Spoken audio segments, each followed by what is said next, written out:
Good morning. I'm going to take you through my morning routine and show you how important all of these steps are. And the first one is the nourishing oil. I put on the nourishing oil every morning and every evening, and it's the first thing I do after my face is clean. So I have showered this morning and washed my hair, and I did the microderm. So applying this nourishing oil after the microderm, oh, your skin feels so very soft. My next step in the morning is the lifting serum. Now, 2 squirts, and you target the triangle of youth, as they call it. And so it goes there, a little bit on my forehead. And at night, rather than using the lifting serum, I use the Replenish Plus C, which also has wonderful ingredients to firm and tighten your skin and to nourish your skin, as well as helping to reduce the appearance of the lines and wrinkles. Now, the next step I do is the day cream, because I use the Voluform Repair Set, which is designed for women in their mid-40s and beyond, because it helps not only to slow down the signs of aging, but it helps to repair some of the signs that are already there. So on my throat, and you always move up and out, in underneath the eyes, and up and out toward the hairline. And my skin feels very, very moisturized now. Any excess goes on the back of my hands. So there's that. And if you would time it, it takes me 60 seconds to do these steps. So there's really no excuse for not doing them. Now, the next thing that I do before my foundation is the primer, the foundation primer, which is almost empty. But once I can't, and you smooth that everywhere, all over, not a lot, just enough to where you can feel it smoothing over. And this helps to set up your skin. I do oil painting, and it is important that one primes the canvas by putting gesso and products that are going to make the canvas very smooth, so that those little pores on the canvas don't pick up the paint, or that the paint doesn't settle in those. It needs to be very smooth like glass. Well, that's the effect that you're getting when you're using a foundation primer. Now, I like to do the process that's called baking, and that helps my makeup to last all day. As you can see, I have a lot of discolorations on my face, mainly because of freckles, because I'm redheaded, and I have a redhead skin. So before I learned to use this finishing spray and to do the baking technique, I would find that in earlier mid-afternoon, my freckles were showing through, and I was tempted to put on more foundation, but I never can do that, and I'm glad that I don't need to even consider that, because I put a few squirts of the finishing spray on several times, and you'll see the process that I use. All right, now, the next step that I do, interestingly, is not foundation. That is going to dry. Let me get my hair out of the way. That's going to dry, and in the meantime, I work on my eyes. I do my eye makeup before my foundation, because that way I don't get the fallout from eyeshadow onto my already prepared foundation, and I don't get my hands on my face. It messes it up. So years and years ago, I taught myself to use to put on my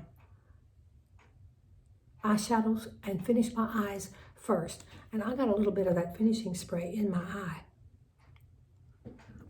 Okay, so this is our liquid eyeshadow, and the shade is Light Beam. So you can use a brush, or you can dab with your finger to blend it. But I always put on something very light, and I prefer our cream eyeshadow. Now, we have a lot of other light colored eyeshadows, some with a sheen or a glimmer, and some without. This one has a glimmer. It's important not to get eyeshadow that has a shine or a glimmer in the creasy areas. So, but it goes along my lid and up on my underneath my eyebrows. Now, there's one thing that I didn't mention. Every night, I generously use my Voluform eye cream. I generally do not use it during the day, but I do it very, very thoroughly at night. Okay, now the next step, I use where is it? Here it is, couldn't find it. This is the angle brush, and I use that to apply my eyeshadow, and I use several colors. Now, the ones that I'm using today are Rust and Espresso and Crystalline. The Rust goes in a V or a semicircle around the eye. So I start here, and I go around like this. Okay, I use brown tones most of the time. And in a minute, I'm going to blend it. But you're going to use a light shade on the lid if your eyes are a typical shape. And you're going to do the dark color out in the corner, maybe just a V like this. But I have a lot of space to work with, so I like to darken that brow bone. Now, the next thing I do is the blending brush. And you blend the edges so that you don't have any hard stop lines. And you also want to keep your eyeshadow inside a fence from the corner of your nose to the corner of your eye to the corner of your eyebrow. It doesn't go out into this temple area. And when you're putting on your eyeshadow and you have your eyebrows lifted because it allows you to have more room to work with, be sure to relax your eyebrows then and see, now where is my shadow? Because if it goes out in here after you've relaxed, then you need to take something and remove it. Now, the next color I'm going to use is this Espresso, and it goes over here in the corner, in the outer corner of the eye, kind of like a little V on its side. And that helps to make the eyes pop. You want your eyes to be the first thing that people see because they are the window of your soul. So there we go. And sometimes I wet it because that really helps it to be darker and to pop and to last longer. And speaking of lasting longer, your eyeshadow, using that liquid eyeshadow, it acts as a primer. So it helps your eyeshadow to last all day. Now I'm going to use a stronger magnifying mirror to put on my mascara. And I'm not going to put on as many coats as I normally do because, for time's sake, because I also wear false eyelashes. Now, normally I put on my mascara very thoroughly, just as though, just knock my mirror down, just as though I did not use mascara, false eyelashes. But today, I'm going to expedite this. So what I do is I get my false eyelashes and I put a little glue right along the band and set it down and let it dry for a few seconds and do the other one. Now, false eyelashes are very fashionable nowadays. You'll see a lot of ladies using them, and I think that's delightful. I have been wearing false eyelashes all my adult life, since I was in my mid-20s. It's just part of my glamour routine. And although I have ample lashes, I like the glamorous look of the false eyelashes. And so now I'm going to try to move this mirror so you can see what I'm doing. That's not going to work. Like this. And I get up close, very close. If I were wearing contacts, all these mirrors wouldn't be necessary. But I quit wearing contacts about a year ago because it kept causing me to have eye infections. Okay, there's one. Look how quick and easy that was to apply. And here, let me get the other one. And I like to say that it goes in the ditch. Well, I said it was easy. In the ditch where your lashes attach to your eyelid.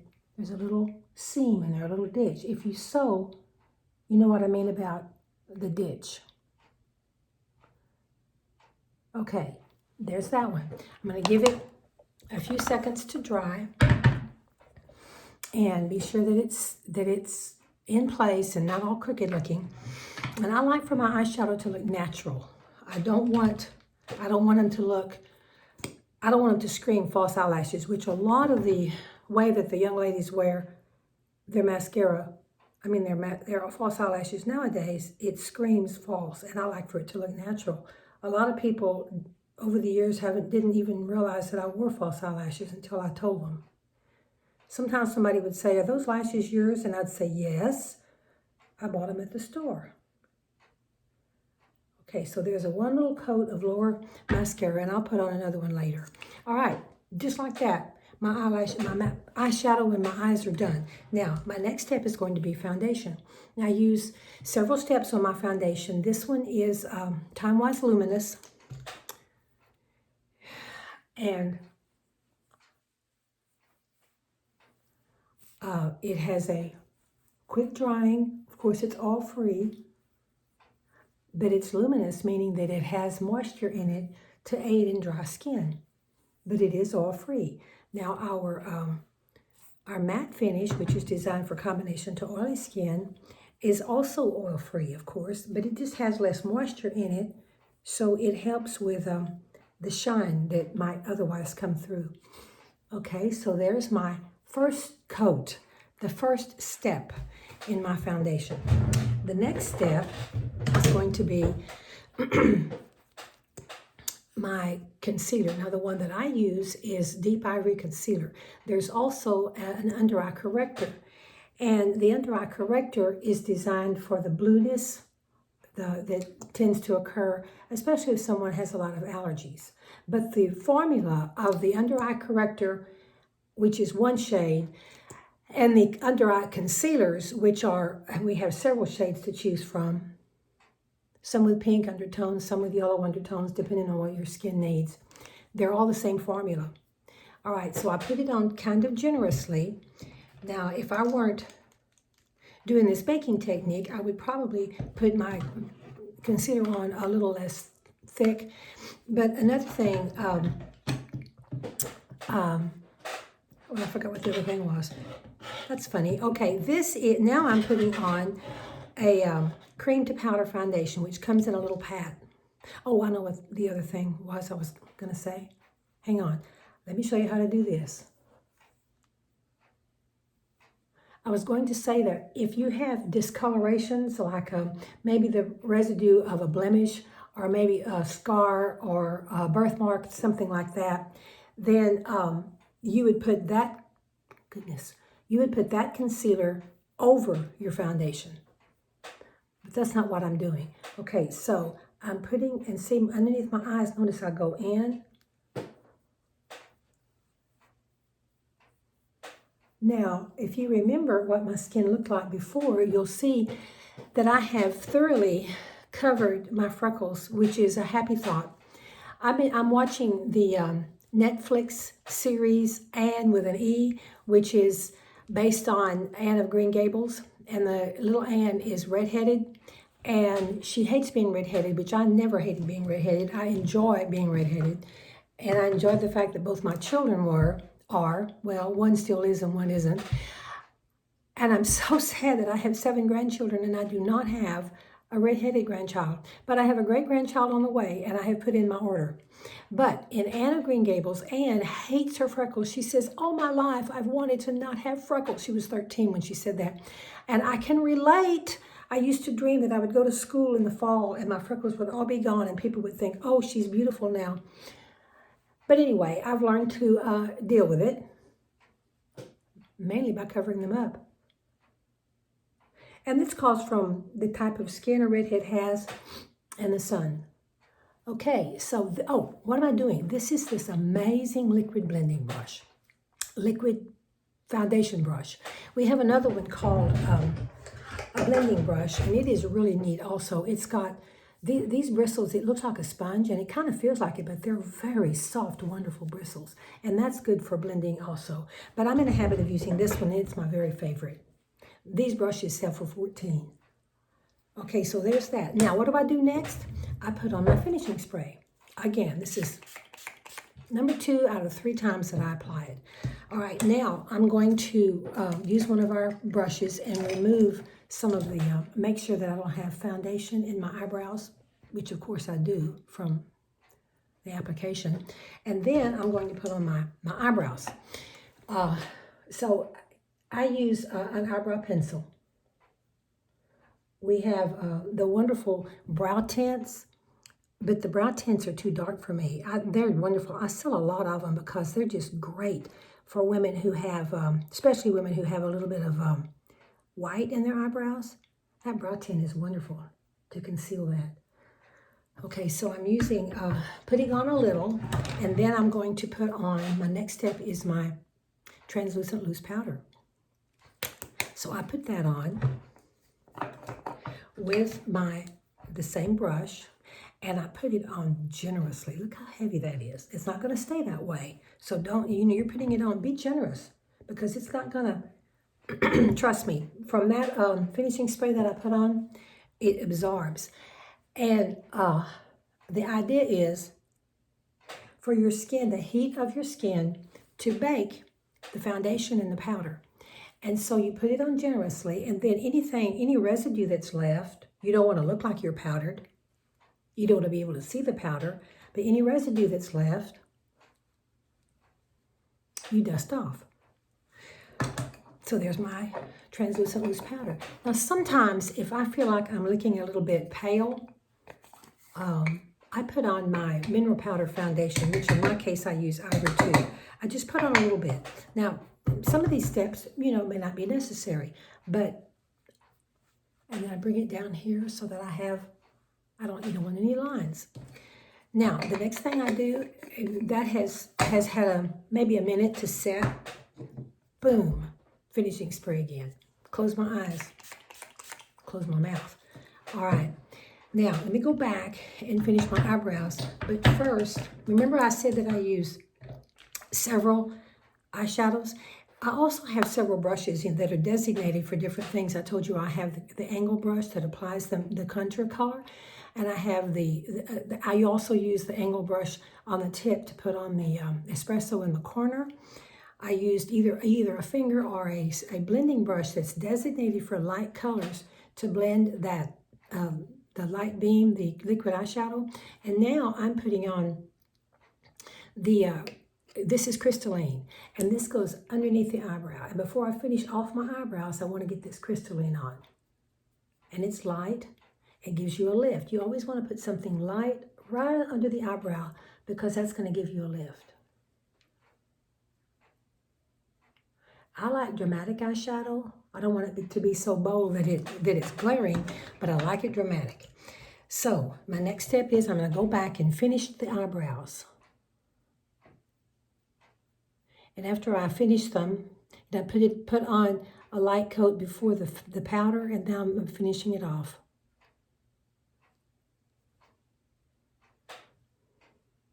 You can't see when I got my hand in front of the camera. Okay, follow the lines. And we have a great product called Brow and Lash Builder. And here it is. That really does help to thicken the eyelashes and the eyebrows if you want your eyebrows thickened. So I brush it a little bit so it looks natural. Okay, there's that step. Now I'm going to go back and put a little bit more lower mascara on. And a trick for keeping your mascara from tracking down on your face is to, once you've got all your coats on, and I didn't mention eyeliner. I'm going to show you the liquid eyeliner, which is so popular, but I don't use it because my eyeliner is Permanent Cosmetics.